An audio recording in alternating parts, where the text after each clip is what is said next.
tourists go to different cities to do different things. When tourists come to New York City, one of the things they have to do is have pizza. Thank God.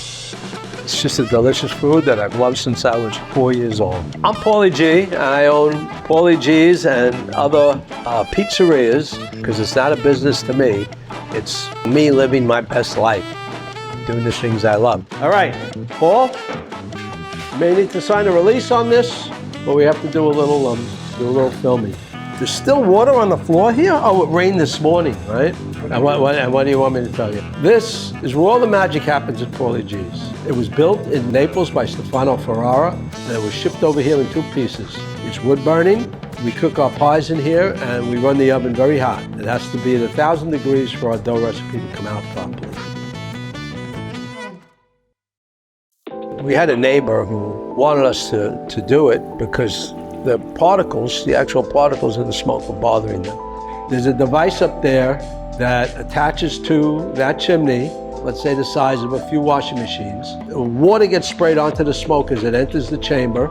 It keeps the soot that's in the smoke down, and all that goes out is vapor. It's quite a process to install one of these, and it cost me about $20,000 all in. You have to get them. They have to come out. They have to do a survey. I had to get an engineer to figure out what kind of dunnage had to be put up there to support this. It's a very heavy unit. You have to have electricity for the unit. You have to have plumbing for the water that has to go through there. The soot builds up, and every couple of weeks you have to hose it down. You either have to pay somebody to do that. And lo and behold, a couple of months ago, there started to be some rumblings about how soon we may have to do this. They're talking. I said, what do you mean may have to do it soon?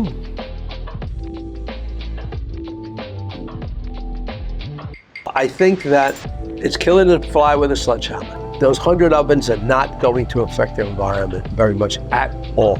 And the people who have to do it, in a lot of cases, are older pizzerias that have been around forever. A lot of them will go out of business because of it. I did talk to one person recently, and they have some modifications they need to make to their restaurant, and he's struggling. And he told me, he said, I got to add that 20, because by now it's probably $25,000 because of inflation. That's really going to hurt him. And the other thing is, tradition is going to be killed. Because I know if I was going to open up another pizzeria today, it would not be a wood-fired or coal-fired pizzeria, just because of the problems that you have to go through.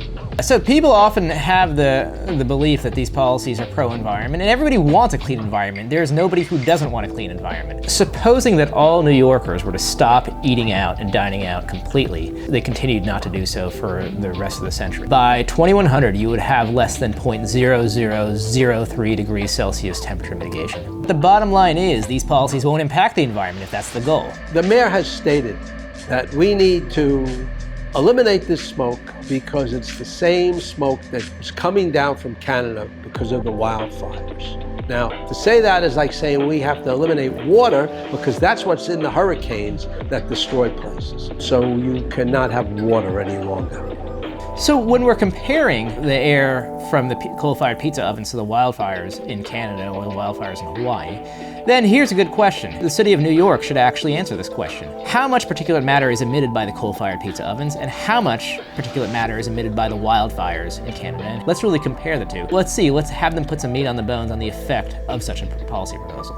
I am very glad that I did this. Even if I didn't have to, I would have done it eventually anyway, because it was bothering my neighbors. If I didn't have that situation, though, I'd be very upset that I have to do that, because the minute amount of smoke that comes out of that oven is nothing. It's a drop in a bucket. You don't want me to be distracted when I do stuff like this, right? Try to have your hat and your shirt match, please. That's way off. It's a nice hat.